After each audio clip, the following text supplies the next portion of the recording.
국내 최대 멀티플렉스 운영사인 CJ CGV는 최근 실적 부진을 겪으며 조직 내 구조 조정에 나섰습니다. 지난 2월 희망퇴직을 단행했는데요. 7년차 이상을 대상으로 희망퇴직을 시행했고 총 80여 명이 회사를 떠났습니다. 퇴직자에게는 연차에 따라 월 기본급 100% 이상의 위로금을 지급했습니다.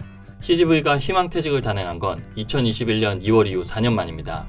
영화관 실적이 크게 부진하면서 역대급 위기 상황에 처하게 된 건데요. CGV뿐만 아니라 롯데시네마도 마찬가지입니다. 과거 대형 쇼핑몰 내 면적을 가장 많이 차지하고 주변 상권 활성화에도 기여해 우량 임차인으로 불리던 영화관이 텅 비게 되면서 상업시설 공간 재편이 불가피해졌습니다.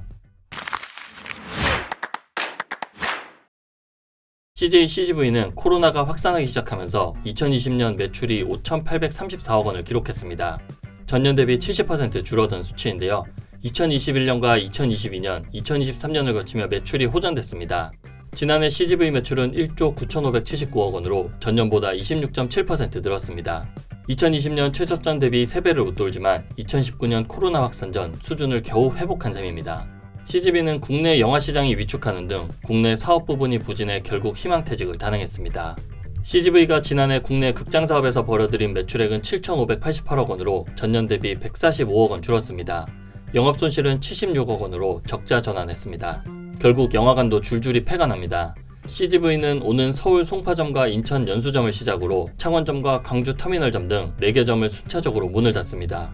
국내 CGV 영화관 수는 총 192개로 줄어들 예정입니다. 실적 부진과 시장 불확실성은 주가 하락으로 이어졌습니다. 2016년 1월 한때 14만원까지 올랐던 주가는 최근 들어 지속적으로 하락하면서 5천원 이하로 하락했습니다. 메가박스와 롯데시네마도 마찬가지입니다.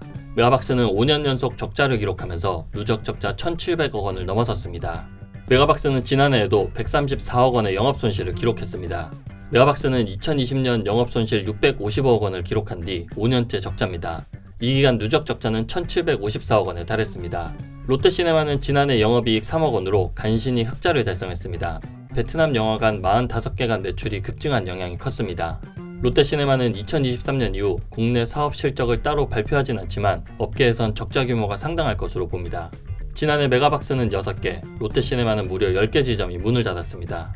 OTT 구독료에 비해 비싼 영화 관람료는 극장 관객 감소를 부추긴 요인 중 하나입니다. 넷플릭스의 가장 저렴한 요금제인 광고형 스탠다드 멤버십의 월 구독료는 5,500원입니다. 반면 CGV, 롯데시네마, 메가박스 등 영화관 3사의 관람료는 평일 기준 14,000원입니다. 주말엔 1,000원을 더해 15,000원을 내야 합니다. 영화관 티켓 한 장을 살 돈이면 OTT 한 달 이용권을 2억에 결제할 수 있는 겁니다. 영화 티켓 가격은 코로나19 이후 급등한 반면 OTT의 경우 여럿이 모여 결제하면 비교적 저렴한 가격에 다양한 컨텐츠를 볼 수 있습니다. 영화관이 침체에서 벗어나지 못하는 사이 넷플릭스와 티빙, 왓챠 등 구독형 OTT 이용률은 2019년 52%에서 2024년 79%로 급등했습니다. 오늘 주제가 단순히 멀티플렉스, 대형 영화관 실적이 좋지 못하다는 이야기를 하려는 건 아닌데요. 바로 대형 상업시설의 앵커 테넌트에서 밀려나가고 있기 때문입니다. 앵커는 중심적인 역할을 의미하고 테넌트는 업종을 일컫습니다. 대형 영화관은 높은 집객력을 바탕으로 주변의 다른 상가도 같이 활성화할 수 있다는 측면에서 매우 중요했죠. 대형 서점과 대형마트, 영화관 등이 대표적이었습니다. 소비 수요를 촉발해 오히려 임대료를 깎아주면서까지 입점시키려는 업종이었는데요. 특히 영화관은 부동산 업계에서 대표적인 앵커 테넌트로 상업용 부동산 투자에서 핵심적으로 고려될 만큼 파급 효과가 컸습니다. 쇼핑몰에 유동인구를 유입하는 역할도 커서 영화 관람객들이 주변 음식점과 카페, 소매점에서 소비를 유도하는 구조였습니다. 그런데 이 대형 극장가를 찾지 않으니 주변 상업시설도 동반 침체의 길을 걷게 되는 겁니다.